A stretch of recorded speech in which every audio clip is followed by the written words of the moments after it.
आप अशफाक अहमद साहब के साथ जो आपकी पहली मुलाकात थी वो कहाँ हुई थी और किस तरह हुई थी? इशफाक साहब से तो पहली मुलाकात हुई थी स्क्रीन के ज़रिए। सही।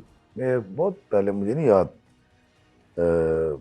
शायद 94, 95, 96 है क्या, मुझे नहीं पता। नहीं, इससे पहले की बात है, 90 पता नहीं। बहरहाल मैं एक इंटरव्यू देख रहा था बुखारी साहब का, नहीं बुखारी साहब का। उन्होंने सवाल किया इशफाक साहब से कि कोई रिग्रेट उन्होंने कहा नहीं, कुछ भी नहीं, बस कुछ भी नहीं है।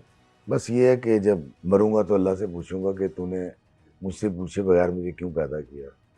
ये इशफाक साहब कहते हैं कि अल्लाह से पूछूंगा, अल्लाह से पूछूंगा। और मेरे से पूछे बगैर मेरे माँ बाप बना दिए, और जब मैं जीना चाहूँगा तो मुझे बुला लेगा तो उससे पूछूंगा तूने ऐसा क्यों किया। कुछ इस किस्म की बातें थी, मुझे प्रॉपर नहीं याद।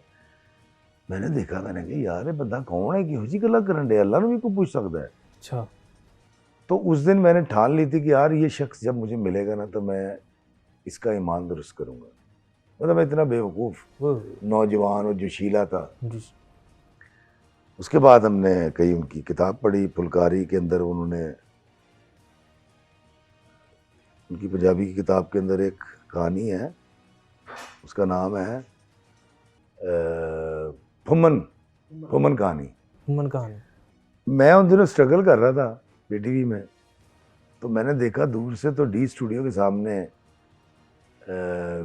क्रिटिक्स थी पंजाब यूनिवर्सिटी की, और वो इनकी किताबें लाई हुई थी और इशफाक साहब उनके ऊपर ऑटोग्राफ दे रहे थे। तो जब वो फारिग हो गए, जाने लगे स्टूडियो की तरफ, तो मैंने कहा जी अस्सलाम वालेकुम, हाथ में कहते वालेकुम सलाम। सही। तो मैंने कहा जी फुमन आपका ज़ाती तजर्बा है या मुशाहिदा? ऐसे भी तो देखा। कहते बेवकूफ़ा की कम करना है। मैं कहा जी मैं स्ट्रगल कर रहा हूँ, एक्टर हूँ। कहते बैठ जा। तो वो सोफे बैठ गए, मैं एक साइड टेबल पे बैठ गया। मैं कहा जी।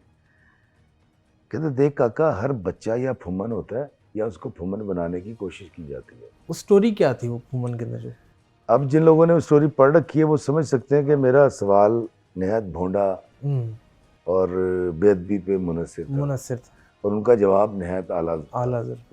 और ये क्या कि वो स्टूडियो में चले गए। जब वो चले गए तो मुझे एहसास हुआ, मैंने कहा यार मैंने तो उस गुस्से में जो इनका इंटरव्यू देखा था, मैंने इनसे सवाल तो कर दिए, यार इस बंदे ने तो गुस्सा ही नहीं किया।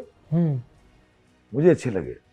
जब वापस आया मैंने फिर बात की, फिर मैं उनके पीछे पड़ गया। अच्छा, पीछे पड़ने की दो वजूहत थी। एक तो बड़ी मोहब्बत से मिलते थे, दूसरा मुझे लगता था कि इनसे कह के ना जीएम को कहेंगे और मुझे कोई एक्टिंग वोक्टिंग मिल जाएगी।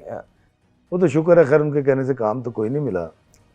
लेकिन वो बाबा जिसको मैं ठीक करने गया था ना, उसने मेरा कोरा लट्ठा रंग दिया।